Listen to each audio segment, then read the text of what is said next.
Hi అండి, అందరూ ఎలా ఉన్నారు? Welcome back to my channel Devi Tarun. Already last video చూసే ఉంటారు కదండి. గయలో చూడవలసిన ప్రదేశాల గురించి వీడియో చేశాను కదండి. గయలో అయితే మేము చూడవలసిన టెంపుల్స్ అన్నీ చూసేసామండి. నెక్స్ట్ అయితే మేము గయ నుంచి 12 కిలోమీటర్స్ దూరంలో ఉన్న బోధ్గయాకి అయితే వచ్చామన్నమాట అండి. మేము వచ్చేటప్పటికి ఈవినింగ్ టైం అయిపోతుంది, అదిగోండి సన్సెట్ అవుతుంది అనమాట. ఇప్పుడు బోధ్గయాలో చూడవలసిన ప్రదేశాలు ఏంటో ఈ వీడియోలో చూసేద్దామండి. ఇక్కడ నెంబర్ ఆఫ్ మానిస్ట్రీస్ అనేవి ఉంటాయన్నమాట. మనం ఇలా వెళ్తూ ఉంటే దారిలోనే మనకి చాలా బుద్ధుడికి సంబంధించిన డిఫరెంట్ టైప్స్ ఆఫ్ మానిస్ట్రీస్ అనేవి కనిపిస్తాయి అనమాట అండి. మేమైతే కొంత దూరం వరకునే వెళ్ళగలిగాము. అక్కడి నుంచి అయితే మేము ప్రైవేట్ క్యాబ్ మాట్లాడుకున్నాం కాబట్టి ఆ క్యాబ్ అనేది అక్కడ పెట్టేసి బోధ్గయాలోకి వెళ్ళాలి అంటే కంపల్సరీగా ఎలక్ట్రికల్ వెహికల్స్నే మాట్లాడుకోవాలంటండి.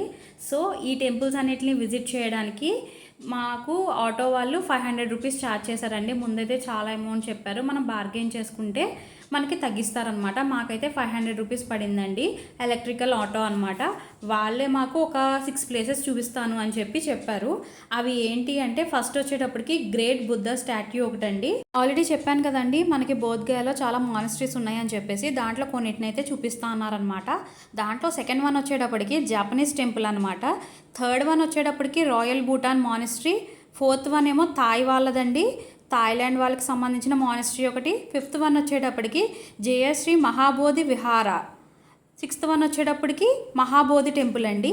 ఈ 6 చూపిస్తానని చెప్పారనమాట. ఇప్పుడైతే మేము ఫస్ట్ వన్ గ్రేట్ బుద్ధ స్టాట్యూకి అయితే వెళ్తున్నాం అనమాట అండి. ఇవే కాకుండా ఇంకా చాలా మానిస్ట్రీస్ అనేవి ఉన్నాయండి. మీకు టైం ఉంటే ఎన్నైనా చూడొచ్చు అనమాట. మేమైతే ఫస్ట్ ద గ్రేట్ బుద్ధ స్టాట్యూకి అయితే వచ్చామండి. సన్సెట్ టైంలో ఈ ప్లేస్ చూడడానికి చాలా బాగుందండి. ఈ ప్లేస్కి సంబంధించిన డీటెయిల్స్ అన్నీ మనకి ఇలా ఒక బయట బోర్డు కూడా పెట్టారనమాట. దానికి సంబంధించిన డీటెయిల్స్ అన్నీ ఇక్కడ ఉన్నాయండి. ఈ స్టాట్యూకి సంబంధించిన హిస్టరీలోకి వెళ్తే బీహార్లోని బోధ్గయాలో ఉన్న ది గ్రేట్ బుద్ధ విగ్రహం 25 మీటర్ల ఎత్తు, 80 అడుగులు కలిగి ఉంది. పద్మాసనంలో ధ్యానం చేస్తున్న భంగిమలో ఉండే ఈ విగ్రహాన్ని 1989 నవంబర్ 18న 14వ దలైలామా ప్రతిష్ఠించారు. ఇది భారతదేశంలోనే బుద్ధుని యొక్క అతిపెద్ద విగ్రహాల్లో ఒకటిగా ప్రసిద్ధి చెందింది. ఈ విగ్రహానికి సంబంధించిన ముఖ్యమైన చారిత్రక అంశాలు చూసుకుంటే ఈ భారీ విగ్రహ నిర్మాణం 1982లో ప్రారంభమైంది మరియు పూర్తి కావడానికి దాదాపు 7 సంవత్సరాలు పట్టింది. ఈ విగ్రహ తయారీలో ఎక్కువగా ఇసుకరాయి, శాండ్ స్టోన్ మరియు ఎర్ర గ్రెనైట్ రాళ్లను ఉపయోగించారు. బుద్ధుడు జ్ఞానోదయం పొందిన ప్రదేశానికి చిహ్నంగా ఇక్కడ నిర్మించబడింది. గౌతమ బుద్ధుడికి జ్ఞానోదయం లభించిన పరమ పవిత్రమైన మహాబోధి ఆలయ సముదాయానికి ఇది సమీపంలోనే ఉంది. ఈ విగ్రహం ప్రపంచ నలుమూలల నుండి వచ్చే బౌద్ధ యాత్రికులకు ప్రధాన ఆకర్షణగా మారింది. ఈ విగ్రహాన్ని మహాబలిపురానికి చెందిన గణపతి సత్పతి అనే శిల్పి చెక్కారు. ఇదండి ద గ్రేట్ బుద్ధ స్టాట్యూకి సంబంధించిన హిస్టరీ అనమాట. ఈ స్టాట్యూ చుట్టూరు కూడా మనకి వివిధ విగ్రహాలు అనేవి ఉంటాయండి. ఆ విగ్రహాలు ఎవరివి అంటే మన బుద్ధుడికి శిష్యులు ఉంటారు కదండి, దాంట్లో మెయిన్ శిష్యులు అందరినీ ఆ విగ్రహం చుట్టూరు చెక్కారనమాట అండి. అది ఆ విగ్రహం చెక్కినప్పుడే చెక్కలేదండి, తర్వాత లాటరాన్ ఒక్కొక్క విగ్రహాన్ని పెట్టుకుంటూ వచ్చారనమాట అండి. ఇదండి టోటల్గా ద గ్రేట్ బుద్ధ స్టాట్యూకి సంబంధించిన హిస్టరీ అనమాట. నెక్స్ట్ మేము ఇండోసాన్ నిపాన్ జపనీస్ టెంపుల్కి అయితే వచ్చామండి. ఇక్కడైతే బయట టెంపుల్ ప్రాంగణం అనేది చాలా పెద్దగా ఉంటుందండి. అండ్ గార్డెన్ కూడా ఇక్కడ చూడడానికి చాలా బాగుంటుందన్నమాట. లోపల టెంపుల్ అయితే సూపర్గా ఉంటుందండి, చూసేద్దాము. దీని హిస్టరీకి వస్తే గనక ఈ టెంపుల్ని 1972లో స్థాపించబడిందండి. ఇది భారతదేశం మరియు జపాన్ దేశాల మధ్య స్నేహాన్ని, బౌద్ధ ధర్మ సంస్కృతికి ప్రతీకగా నిలిచిందనమాట అండి ఈ టెంపుల్. 1972లో జపనీస్ బౌద్ధ సంస్థలు, సన్యాసులు మరియు అంతర్జాతీయ బౌద్ధ సంఘం సహకారంతో ఈ ఆలయాన్ని నిర్మించారు. ఈ ఆలయం సంప్రదాయ జపనీస్ పగోడ శైలి నిర్మాణానికి మరియు అద్భుతమైన చెక్కడాలకి ప్రసిద్ధి చెందింది. ఆలయ లోపల గోడలపై ఉన్న చెక్క ప్యానెల్స్పై గౌతమ బుద్ధుని జీవితంలోని ముఖ్యమైన ఘట్టాలను చెక్కారు. జపాన్ దేశానికి చెందిన బౌద్ధులు ప్రతి సంవత్సరం ఇక్కడికి వచ్చి ప్రార్థనలు చేసి బౌద్ధ పండుగలను జరుపుకుంటారు. బుద్ధుని బోధనలు సరిహద్దులు దాటి అందరికీ స్ఫూర్తినిస్తాయని చెప్పడానికి ఇది ఒక వారధిలా నిలుస్తుంది.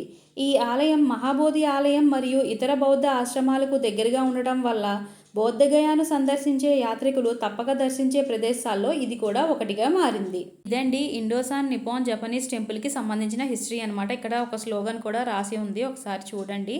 ఇక్కడ నుంచి అయితే మేము నెక్స్ట్ ద రాయల్ బొటనీస్ మానస్ట్రీకి అయితే వెళ్తున్నామండి.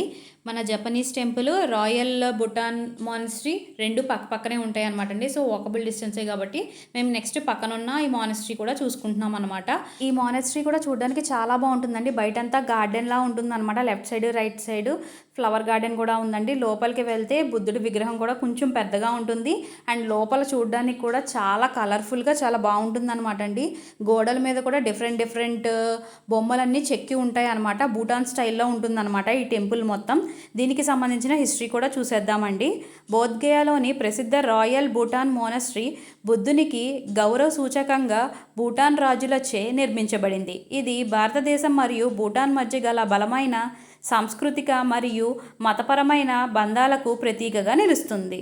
ఇది బౌద్ధ సన్యాసులు ప్రార్థనలు చేసుకోవడానికి, అలాగే యాత్రికులు మరియు పర్యాటకులు బస కోసం ఉపయోగించబడుతుంది.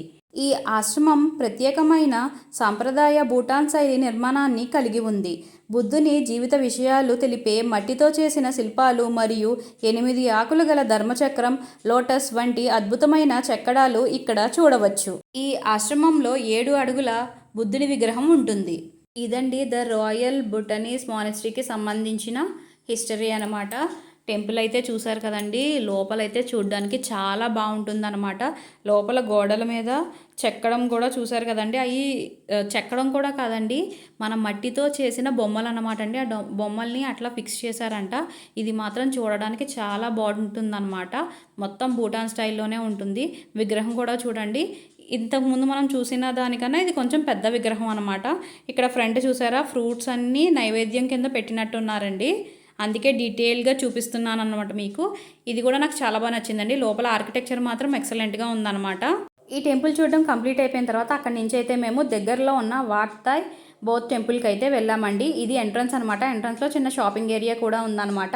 ఇక్కడ మనం లెఫ్ట్ సైడ్ రైట్ సైడ్ చూసుకుంటే అక్కడ 2 ఏరియాస్లోనూ మనకి బోర్డ్స్ అనేవి పెట్టేసి ఉన్నాయన్నమాట అండి. హిస్టరీకి సంబంధించిన బోర్డ్స్ అనమాట. ఈ టెంపుల్ అనేది ఇంకా కొంచెం రిపేర్ వర్క్స్ అనేవి జరుగుతున్నట్టు ఉన్నాయండి. అందుకని టెంపుల్ అయితే మనకి విజిబిలిటీ అనేది లేదనమాట. క్లాత్స్ అవన్నీ కట్టేసి ఉందన్నమాట అండి. దీనికి సంబంధించిన హిస్టరీలోకి వెళ్తే బీహార్లోని బోధ్గయాలో ఉన్న వాట్ థాయ్ ఒక ప్రసిద్ధ థాయ్ శైలి బౌద్ధ ఆశ్రమం. భారత ప్రభుత్వం ఆహ్వానం మేరకు థాయిలాండ్ ప్రభుత్వం విదేశీ బౌద్ధ యాత్రికుల కోసం దీనిని నిర్మించింది. ఇది థెరవాడ బౌద్ధ మత సాంప్రదాయాన్ని అనుసరిస్తుంది. బౌద్ధగయాలో బౌద్ధ పర్యాటక రంగాన్ని, యాత్రికులకు సదుపాయాలను అభివృద్ధి చేయడానికి థాయిలాండ్ ప్రభుత్వం ఈ ఆలయాన్ని మరియు ఆశ్రమాన్ని నిర్మించింది. ఈ ఆలయం పూర్తిగా థాయ్ సాంప్రదాయ పద్ధతిలో నిర్మించబడింది.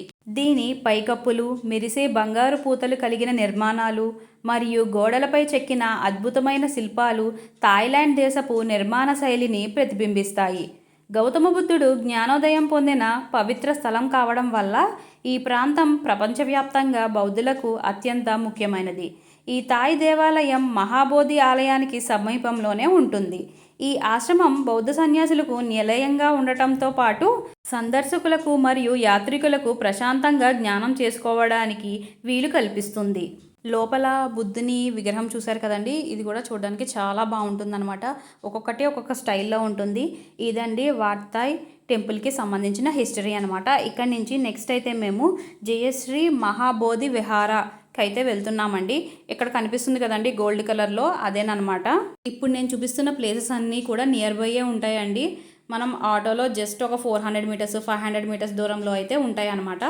ఇదేనండి జయశ్రీ మహాబోధి విహారాకి సంబంధించిన ఎంట్రన్స్ అనమాట. దీనికి సంబంధించిన హిస్టరీలోకి వెళ్తే జయశ్రీ మహాబోధి విహార అని కూడా పిలువబడే మహాబోధి మఠం ఒక ప్రధాన సాంస్కృతిక మరియు మత కేంద్రం. ఇది 1891లో శ్రీలంక బౌద్ధ సన్యాసి అనగారికాచే నిర్మించబడింది. మహాబోధి సొసైటీ ఆఫ్ ఇండియా యొక్క మొదటి కేంద్రం.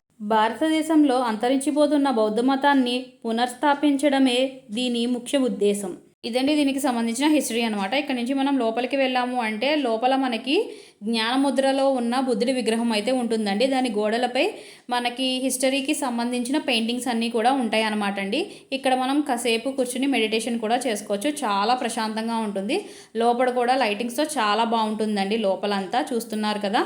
ఇక్కడ నుంచి మనం బయటకు వచ్చిన తర్వాత ఇలా రైట్ సైడ్ వెళ్ళాము అంటే మనకి బౌద్ధ వృక్షం కింద బుద్ధుడు ఎలా అయితే జ్ఞానం చేసుకున్నారో సేమ్ అలాగే ఇక్కడ రీక్రియేట్ చేశారనమాట అండి. అదిగోండి బౌద్ధి ట్రీ కింద బుద్ధుడు ఎలా అయితే జ్ఞాన ముద్రలో కూర్చుని జ్ఞానం చేసుకున్నారో సేమ్ అలాగే రీక్రియేట్ చేశారండి. అక్కడ మొత్తం చూసేసిన తర్వాత నెక్స్ట్ అయితే మేము పక్కనే ఉన్న మహాబోధి టెంపుల్కి అయితే వచ్చామండి. ఇదే లాస్ట్ అండ్ ఫైనల్ ప్లేస్ అనమాట. ఈ మహాబోధి టెంపుల్లోకి మనకి మొబైల్ ఫోన్స్ అయితే అలౌ అయితే లేదండి. కెమెరాస్ ఎలా ఉన్నాయి, మనం టికెట్ తీసుకోవాలి. టికెట్ తీసుకుని కెమెరాస్ అయితే లోపలికి అలౌ చేస్తున్నారు కానీ మొబైల్ ఫోన్స్ని మాత్రం అలౌ చేయట్లేదు. ఇక్కడ మనకి ఫ్రీగా క్లాక్ రూమ్స్ కూడా అవైలబుల్గా ఉన్నాయండి. కానీ చాలా రష్ ఉంటుందండి. మీరు టైంని అడ్జస్ట్ చేసుకుని వెళ్ళండి. ఫస్టే ఇది చూడడం బెటర్ ఏమో అని నాకు అనిపించింది. ఎందుకు అంటే లాస్ట్లో వెళ్తే చూసారండి జనం మన మొబైల్ ఫోన్స్ పెట్టడానికే ఎంత పెద్ద క్యూ ఉందో. ఒక 1 అవర్ అలా టైం పట్టేస్తుందండి ఓన్లీ మొబైల్ ఫోన్స్ పెట్టడానికి. ఇక్కడ నుంచి కెమెరా అయితే అలా ఉంది కాబట్టి మీరు టికెట్ తీసుకుని లోపలికి వెళ్ళొచ్చు అనమాట. బుద్ధుడికి సంబంధించిన ప్రధాన 4 ప్రదేశాల్లో ఇది బోధ్గయ మెయిన్ ప్లేస్ అండి. అండ్ చాలా విశిష్టమైనది. ఎందుకు అంటే ఇక్కడ గౌతమ బుద్ధుడు జ్ఞానోదయం పొందాడు కాబట్టి. మిగిలినవి కుషీనగర్ బుద్ధుడు పుట్టిన ప్రదేశం, సార్నాథ్ మొదటి బోధన చేసిన ప్రదేశం, లుంబిని బుద్ధుడు చనిపోయిన ప్రదేశం. బీహార్లోని బోధ్గయాలో ఉన్న మహాబోధి దేవాలయం గౌతమ బుద్ధుడు జ్ఞానోదయం పొందిన అత్యంత పవిత్రమైన బౌద్ధ క్షేత్రం. దీనిని యునెస్కో ప్రపంచ వారసత్వ సంపదగా గుర్తించింది. ఈ ఆలయాన్ని క్రీస్తుశకం 3వ శతాబ్దంలో చక్రవర్తి అశోకుడు నిర్మించాడు. ప్రస్తుతం ఉన్న నిర్మాణం 5-6వ శతాబ్దాల నాటిది. బుద్ధుడు ఈ ప్రదేశంలోనే బోధివృక్షం రావి చెట్టు కింద జ్ఞానం చేసి జ్ఞానోదయం పొందాడు. ఇది గుప్తుల కాలం నాటి శైలిలో పూర్తిగా ఇటుకలతో నిర్మించబడిన పురాతన బౌద్ధ దేవాలయాల్లో ఒకటి. ఈ ప్రాంగణంలో బుద్ధుని విగ్రహాలు, పవిత్రమైన బోధి వృక్షాలు మరియు 50 మీటర్ల ఎత్తైన భవ్యమైన ఆలయం, వజ్రాసనం, పవిత్రమైన బోధి వృక్షం మరియు బుద్ధుని జ్ఞానోదయానికి సంబంధించిన మరో 6 పవిత్ర స్థలాలు ఉన్నాయి.